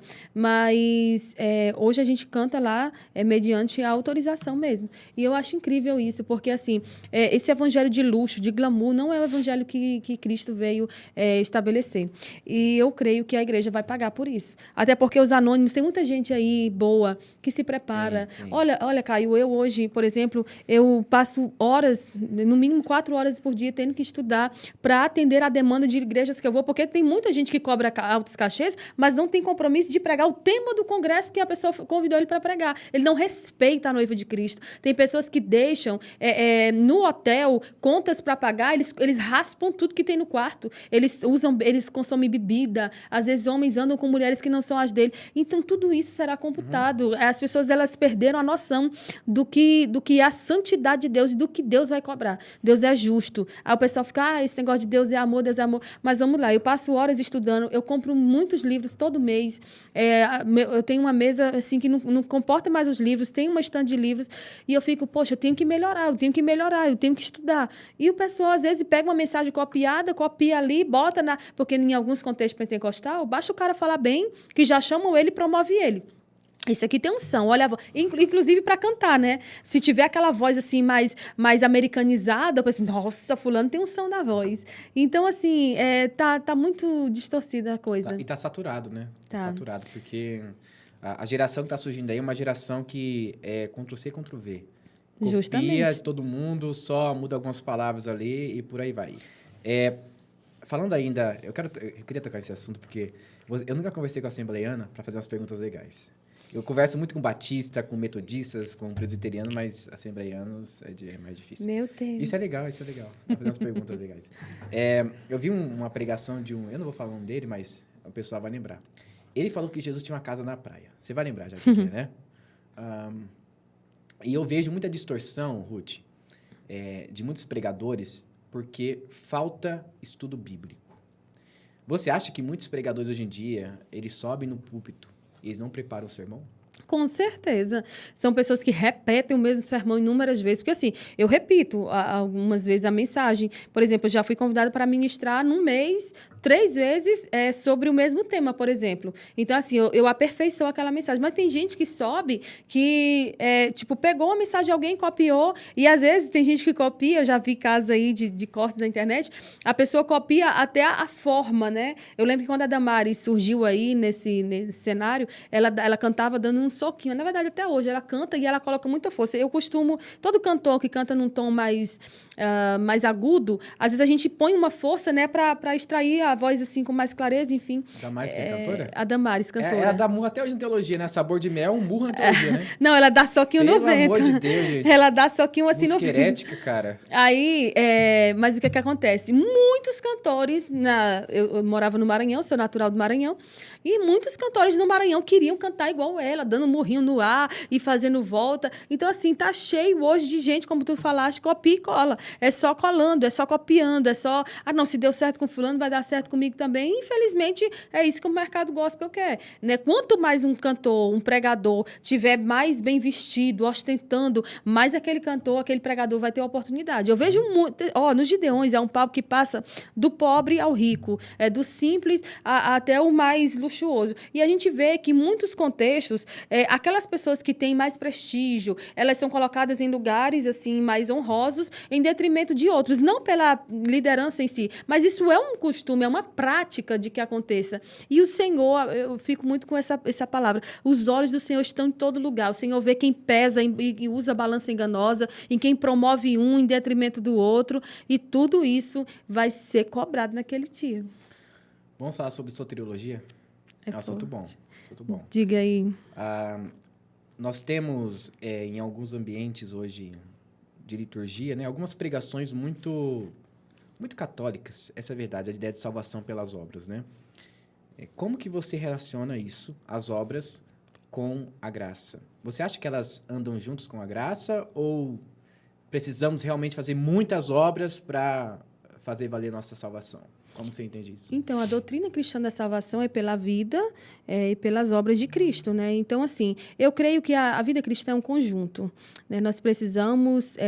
a salvação foi de graça, foi pela graça, na verdade, é pela graça, mas a gente precisa também andar como cristãos que somos, né? E demonstrar a nossa vida cristã na prática. É aquela coisa, como é que alguém tá precisando de um alimento? Esses dias eu fui ministrar numa igreja, eu gosto muito de usar algumas experiências em podcast.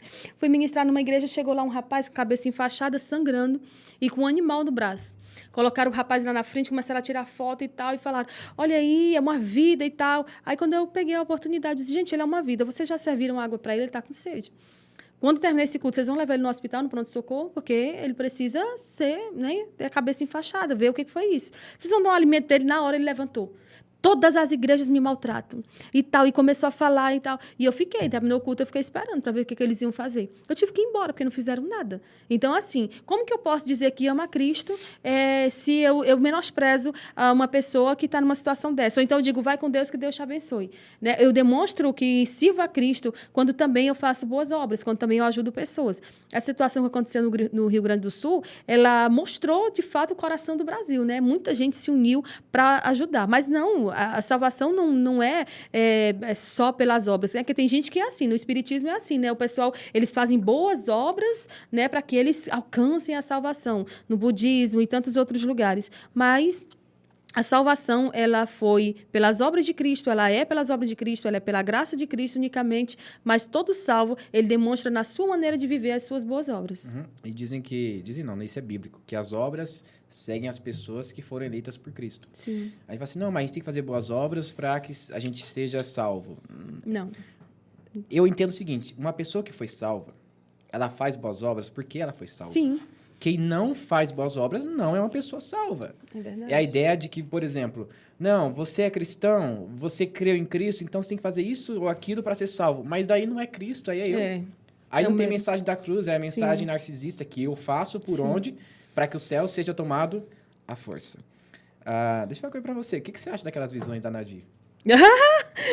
Não, gente, quando eu tô num dia deprimida, assim, triste, aconteceu alguma situação, eu digo, me dá bem que o Instagram, às vezes eu deixo só com meu esposo, o WhatsApp, não me dá aqui o Instagram que eu quero me alegrar agora, eu vou lá.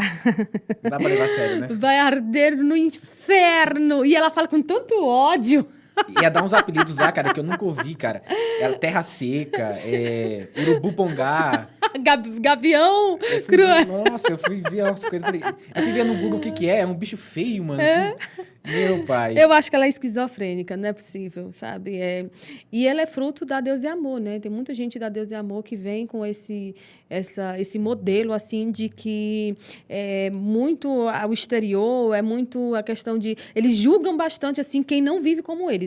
É tão tal que o neto, né, ali da Deus e Amor, um dos netos do pastor presidente que faleceu, ele tenta hoje, né, com o Ministério Regenere, fazer algumas coisas diferentes e acabam não aceitando, porque eles julgam muito, assim, algumas práticas das outras igrejas e das pessoas. Mas a pastora Nadia é uma comédia. Quando eu estou triste, eu vou lá, assisto ela, vejo um pouco o que ela está dizendo, só para sorrir. Ô, Nadia, tem uma dica pra você. Toma Rivotril a cada 2 horas. O meio copo, tá? Vai ficar boa. Vai ficar ótimo. Você crê na expiação no inferno? No inferno, crê. De ir até lá, voltar e falar, opa, eu vi um monte de coisa lá e tem um monte de coisa pra falar. Então, isso começou lá pelos anos 80, né? Eu lembro que tinha um disco, minha mãe tem até hoje esse disco de um pastor chamado Adão Campos. Não, pelo amor, não fala desse cara. Meu amor. É aquele cara que fala que o cabelo vira... coisa de ouro, se eu não me engano, que se cortar o cabelo não pode, porque tem um anjo que mede o cabelo. É ele, né, o Adão? Eu lembro que eu ficava aterrorizada com aquilo. Aí a minha mãe dizia, olha... Deixa eu contar essa história. A minha sogra, ela me fez ouvir isso 4 vezes por semana. Sério? Eu fiquei doido. Eu achava que eu não era salvo. Aí eu falei, rapaz, não pode cortar cabelo. Eu já não tinha cabelo, então hoje eu tenho menos, né? Mas não podia fazer quase nada. Eu falei, rapaz, isso é vida cristã? Aí, aí eu falei, não, eu vou ouvir isso aí no meu quarto. Aí eu inventei de ouvir esse sermão dele aí, na verdade é um testemunho. No meu quarto com a luz apagada. Rapaz, Vixe, então tu foi lá no inferno e não, voltou. o inferno tá na minha casa. Aí eu falei, porque assim, eu tenho um problema com isso, porque esse testemunho não traz vida, traz medo. É, Entendeu? Não, mas verdade. explica aí, o que você acha? Então, nesse tempo aí, também minha mãe, quando queria me assustar, ela colocava isso e colocava a última trombeta, né? Que era uma visão também de um irmão que foi, que ele teve uma visão mesmo do arrebatamento e, assim, lá no vídeo, inclusive, hoje a gente vê no YouTube, que antes era só a voz, aí a mulher dizia, Ruth, minha filha! Era uma visão assim forte, só que nesse caso não era do inferno, era do arrebatamento. Mas esse negócio de que a pessoa vai no inferno e vê essas coisas assim é bem complicado. Eu penso, assim, que tem experiências que você não pode trazer a público, porque acaba não só trazendo confusão no coração das pessoas, como também tentando criar e estabelecer uma doutrina. Né? Essa questão aí do cabelo mesmo, minha mãe falou por muito tempo para mim, olha, no inferno vai ter todos os... Até hoje minha mãe não é adepta de cortar cabelo, ela diz, olha, todos os dedinhos que você cortou vai estar lá, vai estar o chumacinho de cabelo lá no inferno, né? Porque tem um demônio específico para isso. A Nadir diz que tem um demônio que vai mexer nas partes íntimas das pessoas que gemiam, né? Que faziam certas coisas nos seus atos, nos seus momentos íntimos. É a treva, meu irmão. Ela tem CAPS, cara. A Nadine não bate bem na cabeça, E tem não. gente que leva a sério, né? O pior é isso. Então, mas esse é o meu problema, é você pegar a experiência pessoal e tornar uma doutrina. Pois é. Porque se você, por exemplo, se tem uma igreja que tem uma missionária, uma pastora que é muito famosa, e tudo que ela fala vira doutrina, então já era, é só a escritura. É verdade. A Bíblia não é mais regra e prática de fé, Justamente. é outras coisas. É por isso que eu tenho um problema com o adventismo. Que o adventismo não tem somente a Bíblia como regra e prática de fé, tem os escritos de Ellen G. White. Você já leu alguma coisa de Ellen White? Sim, Gente, muito plágio. aquela mulher lá, aos 12 anos, tomou uma pedrada na cabeça. Eu acho por isso que ela tenta falar tanta besteira.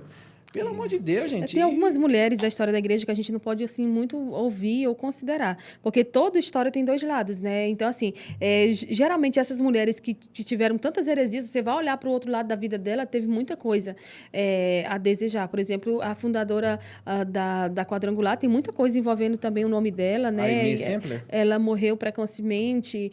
Catherine Kuhlman foi uma grande avivalista também no seu tempo, mas também tem muitas coisas, assim, que foram faladas e até mesmo provadas contra ela. Então, assim, eu hoje, quando eu busco olhar e me, assim, inspirar na vida de alguém, por exemplo, eu olho para a vida do Billy Graham, né, que dizem que foi ele que lançou essa moda de estrelas no nosso meio. Eu li agora um livro que é Fama... aliás, não vou nem citar o nome do livro, porque é um livro, assim, bastante pesado, para que pessoas neófitas na fé leiam. Ele é um livro recém-lançado no Brasil, mas ela conta as práticas de muitos pastores famosos nos Estados Unidos, aqueles pastores que fundaram grandes igrejas famosas, que eles não deviam satisfação a ninguém. E, inclusive, ela conta um relato até do Ravi Zacarias, né, dos escândalos que desenvolveram ali depois da morte dele. E ela fala bastante sobre a questão do pastor Billy Graham. Só que Billy Graham, ele buscou viver uma vida ilibada, né? Embora ele tivesse altas quantias financeiras ali sendo arrecadadas nos eventos que ele fazia, mas ele buscou viver uma vida íntegra diante da presença do Senhor. Então, assim, hoje em dia está muito difícil você ter alguém para você dizer, olha, eu olho para aquela pessoa e me inspiro. Eu busco olhar hoje para o pastor Hernandes Dias Lopes, meu pastor também lá no Maranhão, pastor Raul Cavalcante Batista, é um grande homem de Deus. Mas quando a gente busca, às vezes, olhar e conviver mais de perto, aí, assim, você acaba encontrando coisas e se ferindo. É por isso que eu digo, olhe só para Jesus que tá bom demais. Uhum. Você falou sobre Billy Graham, eu chamo a mulher dele de Senhora Graham, né? Muita gente não sabe, mas no diário do Billy Graham, ele colocou o sucesso do ministério dele na mulher dele. Sim. Tem casos, por exemplo, que quem preparava o sermão do Billy Graham era a sua esposa. E ela que revisava, e muitas vezes, alguns sermões que ele pregava. Porque ele pregava, por exemplo, 3 vezes no dia. Então, era assim, vários sermões ao mesmo tempo. Ele fala, olha, o sucesso da minha vida ministerial é por causa da minha esposa. Aí, se você voltar 200 anos depois, tem uma passagem, acho que foi em fevereiro de 87, mais ou menos. O Spurgeon pregou um sermão muito famoso. E quando ele estava pregando, foi o seguinte, olha, gente, o sucesso da minha vida ministerial está abaixo dos meus pés. Tinha um sótão debaixo da igreja dele, né, que era a igreja metropolitana da Inglaterra. Quem orava ali eram as mulheres. Ele falou, ó, o sucesso do meu ministério está aqui abaixo. Uau. Enquanto ele pregava, as mulheres oravam embaixo ali do púlpito que ele estava. Pra gente ver que como as mulheres... A gente tá falando aqui das mulheres, que as mulheres não podem, né? Mas eu vou falar uma coisa pra você, se não fossem as mulheres. Sim, quando a mulher entende o seu papel, ela é uma bênção, ela é uma potência nas mãos do Senhor. Inclusive, hoje Ruth Belgram, ela faria 104 anos. Nossa. E essa semana faz 17 anos que ela partiu para o Senhor. Hoje, enquanto eu gravo com você, meu marido está em casa chorando. Hoje faz 25 anos que a mãe dele faleceu. Ele tinha 6 anos. Nossa. E aquela figura dela ficou ali. Ela faleceu assim muito repentinamente. E a gente precisa deixar um legado, Caio. É muito sério isso. Porque Jesus disse que se a luz cair em nós são trevas, quão grandes essas trevas serão. E não importa se lá no passado você foi uma pessoa que trouxe vergonha para a família e tudo mais. Em Cristo, tudo se fez novo. Busque viver o seu novo momento com o Senhor e influenciar a sua geração, assim como essas mulheres e homens influenciaram também. Tá. Agora, a gente já está quase terminando, mas eu quero falar sobre um assunto que a gente não pode deixar de falar. Vamos falar sobre ideologia de gênero, que é um BO que está aí no meio evangélico. Eu apanho bastante na internet, mas vida que segue, né? Nós temos visto por aí algumas igrejas inclusivas, né? A ideia de ser inclusivo não é uma coisa ruim, né? Jesus era inclusivo. Ele aceitava todos, mas não aceitava tudo. É diferente, Sim. né? Gays podem vir para o evangelho, lésbica e tudo mais. A ideia é, essas pessoas vão continuar com o seu pecado? Porque daí tem a renúncia. Você acha que esse movimento de igrejas inclusivas, como da Lana Holder, agora, se não me engano, a igreja do Gondim também disse que é uma igreja inclusiva. Do Ed René, ele vela um pouco, mas já é, né? Sim. Você acha que essas igrejas que estão apoiando esse novo movimento de igrejas inclusivas é uma forma de fazer a igreja crescer sem o evangelho? Não, essas igrejas não crescem, elas incham. Há uma diferença entre crescimento e inchaço. Quando eu venho para Cristo, eu preciso ser lapidado, moldado. E eu preciso me incluir naquilo que a palavra do Senhor ensina. E não a Bíblia se adaptar ao meu jeito. Né? Esses dias eu vi um vídeo da igreja da Lana Holder, a filha da Gretchen servindo ceia. Então, assim, que evangelho é esse que não provoca, não produz mudança de vida? Quem se encontrou com Cristo, ele vai mudar a sua vida e ele vai viver... uma vida nova em Cristo. E essa vida nova, ela constitui em abandonar as velhas práticas. Né? Então, assim, se eu venho para Cristo, eu fico do mesmo jeito e fico dizendo, só pregando amor, amor, amor. Essas igrejas não pregam a justiça de Deus. Porque Ananias e Safira morreu porque era um casal hétero, mas pecou, mas mentiu. Né? Se na mentira a justiça de Deus se fez ali presente e eles dois morreram, o que Deus... Né? Eu fico olhando assim, o pessoal, por que Deus permite? Deus é misericordioso e gracioso. Mas um belo dia, eu sempre uso isso, a conta vai chegar. Eles estão plantando para a sua própria condenação, porque a Bíblia não vai se amoldar ao padrão do mundo. Engraçado que o pessoal não quer que o Alcorão se amolde, né? Eles não fazem nada contra o Alcorão, contra outras religiões, mas o cristianismo aqui sempre foi perseguido, né? É bíblico também, mas assim, contra o cristianismo querem sempre estar criando coisa, e nós que somos intolerantes, intragáveis, nós que somos errados, não. Errado é você que quer viver na prática do pecado e dizer que vai para o céu. Eu vejo hoje também que muitos influenciadores homossexuais assim, despertaram na nação para incentivar muita gente até mesmo ver na igreja, porque tem uns que faz culto, aí leva a pastora do Pix, leva tanta gente para profetizar a bênção para ele. Não, você não está debaixo da bênção, você está debaixo da maldição e da condenação do pecado. Ou você se converte e abandona o seu pecado, então você vai para o inferno. Eu não vejo uma outra forma de falar a verdade a não ser essa. Porque a verdade dói, ela vai doer, hoje você vai engolir rasgando, mas depois vai produzir uma transformação de vida, caso você aceite. E qual é a grande... A grande... Não posso falar assim. Qual é a grande ênfase dessas pessoas que têm igrejas inclusivas, né? Não, Jesus não falou nada sobre isso. Mas, cara, isso daí é analfabetismo bíblico. Jesus era judeu. Ele era judeu. Ruth, qual é a única pessoa que fala contra o homossexualismo na Bíblia? No Novo Testamento? Quem é que fala? Paulo. Por que Paulo fala? Paulo era da onde? De Tarso. Tarso era o quê? Uma região greco-romana. Era muito típico, na verdade, os filósofos terem relações sexuais com seus jovens ali aprendizes. E durante ali os rituais dos deuses gregos, era muito normal os homens terem relação. Inclusive, se você voltar 300 anos antes, o Alexandre o Grande era bissexual. Era normal. Então, por que só Paulo fala sobre isso? Porque Paulo estava vivendo um contexto que era muito típico essa prática. Aí fala, não, mas Jesus não falou. Cara, Jesus era judeu. Sim. Para o judeu estava muito claro que ter relação com outro homem não era permitido. Aí você fala, não, mas Jesus não era tão judeu assim, não. Ah, não, beleza. Leia João 4. Aí tem o discurso da mulher samaritana. Qual que é a pergunta da mulher? Assim, oh, mas vocês não dizem que deve adorar lá no Monte Gerizim? Não, perdão, lá no Monte Sião, né? Que é em Jerusalém. Sim. Mas nós achamos que é aqui, sim, no Monte Gerizim, onde Jacó deu tudo mais, né? O que Jesus fala? Vocês não sabem nada. A salvação vem de quem? Vem dos judeus. Jesus estava falando assim, não, Jesus, ele não tinha essa partidária de judaísmo. Não, Jesus falou, a salvação vem dos judeus. Por quê? Ele era judeu. O que está dizendo para a mulher samaritana? Vocês não sabem de nada. É da Judéia mesmo que vem a salvação. Jesus ele foi nacionalista. Agora, não quer dizer, por exemplo, que aquilo que a Bíblia não fala, não quer dizer que não seja pecado ou não. Tem que ter aí, né, uma cosmovisão e verificar se é pecado ou não à luz de outros textos. Sim. Mas aí eles pegam algumas passagens isoladas. Nós sabemos, né, que texto fora de contexto é o quê? Pretexto para heresia. Não, eles usam aquela questão lá de Davi e Jonatas. Ah, não, pelo amor de Deus, Pois não é, dá, né? não dá. Então, assim, tem gente para tudo, né? Inclusive para distorcer o que a palavra está dizendo. Mas toda ideologia é um tapa-olho, né? Então, se a gente considerar isso, ideologia para quem não tem uma teologia fundada, né? Fundamentada. E a gente entende que o tapa-olho faz o quê? Ele cega. Então, assim, todo mundo que está debaixo de ideologias, de tantas coisinhas, assim, porque tem que aceitar, somos as minorias, primeiro que estão se vitimizando demais, né? Porque quando a gente vem para Cristo, a gente tem que entender e abrir o coração. Não, nós somos miseráveis, pecadores, estamos mesmo pecando contra Deus, contra a santidade de Deus. E se nós colocarmos os olhos da palavra, ele vai nos fazer enxergar a verdade do Evangelho. Então, eu gostaria mesmo que nesses lugares Deus levantasse alguém assim, sabe? Com aquela força, aquela coragem, que fosse lá e colocasse a verdade nua e crua para esse povo entender que o mesmo Deus que amou, ele é fogo consumidor, ele é justiça.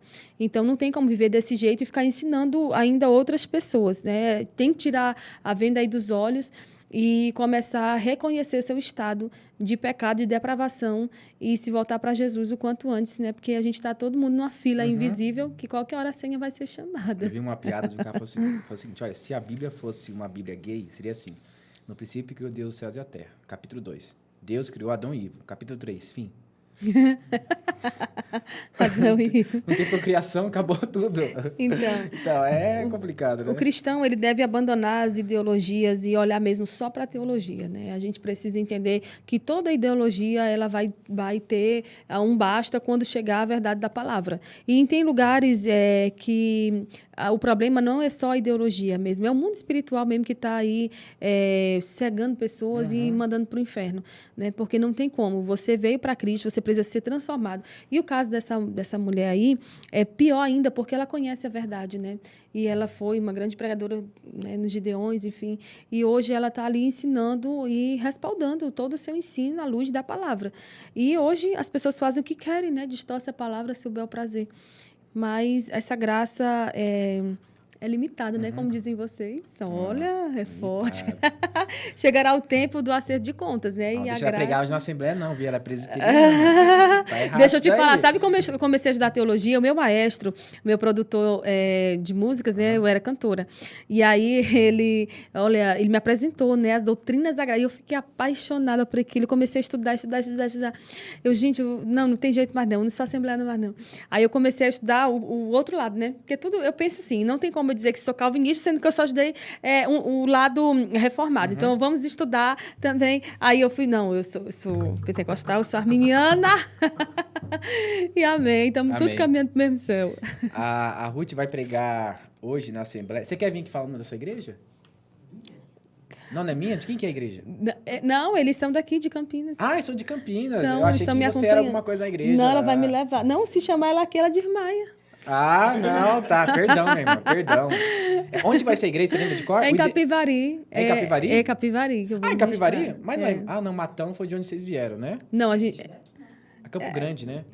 Capivari é depois ainda da minha cidade. Eu moro em Hortolândia, eu morava em Montemor também. Aí você segue reto em Capivari. Ele mora em duas cidades. É, porque eu morava em duas cidades, praticamente. Que forte. Francamente. E eu fico na igreja de Montemor e na Central. E na Central é perto de Capivari. Dá uns 25 minutos. Ah, não vou lá ver, não. Você pegando é longe, Então Capivari? fique. Não, vá não, vai fazer o que lá? Eu achei que era em Campinas. Você vai. O Matheus Carrel já falou que vai lá hoje. O Não, Matheus mora longe. Cara. o Matheus mora longe, ele disse que vai lá. Inclusive, não precisa cortar. Eu quero mandar um abraço pro Matheus. Matheus é aquela pessoa que fica ali sempre na internet, sempre a par de tudo que está acontecendo para. Ele é meio loucão, ele posta umas fotos. Teve um dia que ele publicou uma foto que ele foi na praça pública e ele leva um monte de frase. Sim. E ele escreveu assim: apóstolo bom é apóstolo morto. Isso. Aí botou a placa desse tamanho lá e um panfleto. Aí colocou sobre pastorado feminino. Uhum. Falou lá, sei lá, mulher igual Papai Noel, alguma coisa assim, não existe, tal. Cara, eu fico imaginando o tanto de xingo que deve ter lá na praça. Lá. Muito louco. Ele é corajoso, né? Boa. Gente, chegamos ao fim de mais um podcast. Eu gostaria de agradecer a Ruth por ter aceitado o convite, né? Amém. Fez um translado da viagem aí para conseguir estar aqui conosco, tá?